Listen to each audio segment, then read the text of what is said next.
嘛，这个台中的停水来到第2个礼拜，民众讲已经较知影要安怎用水咯，都是省起来的水用来洗手、冲便所，啊，若要啉的就用买，啊，若亲像百货公司这种用水量较大的，就直接买水来应急。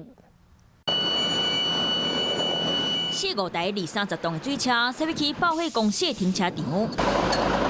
这算加压马达的水。工人接光线，莫大甲水全部抽去厝尾顶，除了摒扫，便所爱冲水。业者讲，用水量上大的就是空调。中央空调的冷却系统为主，然后像礼拜2、礼拜3的话，就会关闭美食街的洗碗中心。台中中午停水限水到第2礼拜，百货公司预估逐工爱用600吨水，根本无法度先欠水。今日当买水，请水车再来台中。这样子，因为要1万多块。 一车1万多块还是？对，一车。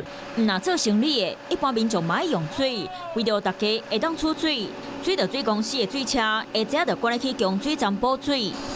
有的民众看到咧补水，赶紧来灌水。限水第2礼拜，民众讲已经知影家啉的水含日常用水分开来欠。矿泉水是喝的，喝的，不会烧水的。不会啦。